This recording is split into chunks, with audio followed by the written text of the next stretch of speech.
नमस्कार, मी राजेंद्र कांबळे. मराठी माझा नांदेडच्या वृत्त विश्लेषण बातमीपत्रात आपलं मनपूर्वक स्वागत आहे. मित्रांनो, देशात आणि महाराष्ट्रात सध्या जे राजकारण सुरू आहे ते अत्यंत चिंताजनक वळणावर येऊन पोहोचलं आहे. केंद्रात आणि राज्यात सत्तेत असलेल्या भाजपाने सुरुवातीला हिंदू मुस्लिम वाद पेटून 2014 साली देशाची सत्ता काबीज केली.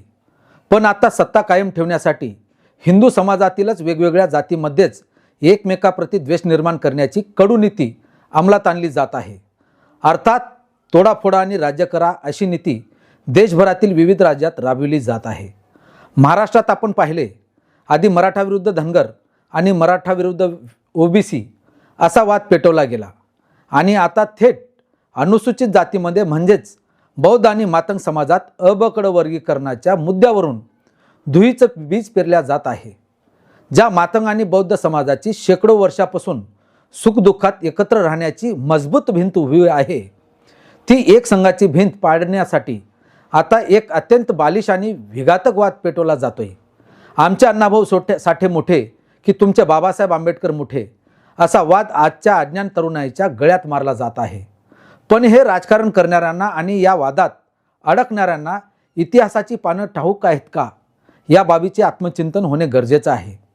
ज्या महामानव डॉक्टर बाबासाहेब आंबेडकर व साहित्यरत्न अण्णाभाऊ साठे यांच्या नावावर आज भांडणं लावली जात आहेत, त्या महापुरुषांचं परस्परावर किती अलोट प्रेम आणि निष्ठा होती हे समजून घेण्याची आज नितांत गरज आहे.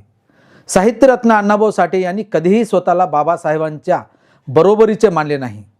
ते बाबासाहेबांना आपले गुरु मानत. अण्णाभाऊंनी आपल्या जगप्रसिद्ध फकीरा कादंबरी डॉक्टर बाबासाहेब आंबेडकरांना अर्पण केली. अण्णाभाऊ यांनी जग बदल घालूनही घाव सांगून गेले मज भीमराव हा संदेश देत आपल्या शाहिरीतून बाबासाहेबांचा विचार खेड्यापाड्यातील तळागाळातील माणसापर्यंत पोहोचण्याचं महान कार्य अण्णाभाऊंनी केलं आहे. आजचा अबकड वर्गीकरणाचा वाद हा वैचारिक नसून तो पूर्णपणे राजकीय आणि आरक्षणाच्या गणितावर आधारित आहे. स्वार्थी पुढारी आपली वोट बँक सुरक्षित करण्यासाठी दोन्ही समाजात विष पेरण्याचं काम, दोन्ही समाजाला विभागण्याचे काम करीत आहेत. अबकड वर्गीकरणाच्या मुद्द्यावरून एकाला झुकते माप देऊन दुसऱ्याला चिथवणे हे सत्ताधाऱ्यांचे जुनेच तंत्र आहे. राजकारण्यांनी अण्णाभाऊंना मातंग समाजाचे आणि बाबासाहेबांना बौद्ध समाजाचे करून टाकले आहे. वास्तविक हे दोन्ही महापुरुष संपूर्ण मानवजातीचे, दीनदुबळ्यांचे, शोषितांचे, पीडितांचे, वंचितांचे कैवारी होते, हे विसरून चालणार नाही. जर मातंग आणि बौद्ध समाज एकमेकांशी लढत राहिले, भांडत राहिले, तर त्याचा फायदा केवळ त्या तिसऱ्या घटकाला म्हणजेच जातीवादी पक्षाला होईल, ज्याला या दोन्ही समाजाची प्रगती नको आहे. आरक्षणाचे प्रश्न हे संवादाने आणि सनदशीर मार्गाने सुटू शकतात, पण त्यासाठी एकमेकाप्रती चिखलफेक करणे किंवा महापुरुषांचा अवमान करणे हा मार्ग असूच शकत नाही. याचा गांभीर्याने विचार दोन्ही समाजाने करणे गरजेचे आहे. आज या दोन समाजामध्ये उभ्या केल्या जाणाऱ्या अबकडच्या भिंती पाडण्यासाठी आपल्याला 18 जुलै 1969 हा दिवस आठवावा लागेल. तो दिवस होता साहित्यरत्न अण्णाभाऊ साठे यांच्या निर्वाणाचा. ज्या अण्णाभाऊंच्या लेखणीने 7 समुद्रापार क्रांतीची गाणी गायली, त्या महापुरुषाचा शेवटचा प्रवास अत्यंत भीषण दारिद्र्यात सुरू होता. मुंबईच्या झोपडपट्टीमधील त्या छोट्याशा झोपडीत अण्णाभाऊंचं पार्थिव ठेवलं होतं. घरात अन्नधान्य नव्हतं आणि शोकांतिका अशी की अंत्यविधी करण्यासाठी साठे कुटुंबियाकडे पैसेही नव्हते. अशा कठीण प्रसंगी कोण धावून आलं? राजकारण्यांनी हे नीट ऐकावं आणि समाजानेही लक्षात ठेवावं. अशा वेळी मदतीला धावून आले ते महामानव बाबासाहेब आंबेडकरांचे सुपुत्र भैयासाहेब उर्फ यशवंतराव आंबेडकर. भैयासाहेबांच्या पुढाकारातून लालबावटा परिवार व समाज बांधवाकडून आर्थिक मदत उभी केली. अण्णाभाऊंच्या पार्थिवाला मुखाग्नी देण्यापर्यंतचे व्यवस्थापन स्वतः भैयासाहेब आंबेडकरांनी केले आहे. त्या काळात मुंबईत अंत्यसंस्कारासाठी जागा मिळवणं आणि पालिकेच्या सर्व परवानग्या तातडीने पूर्ण करणं सोपे नव्हतं. भैयासाहेबांनी आपल्या राजकीय आणि सामाजिक वाजनाचा वापर करून प्रशासकीय पातळीवर सर्व प्रक्रिया वेगाने पूर्ण करून घेतल्या.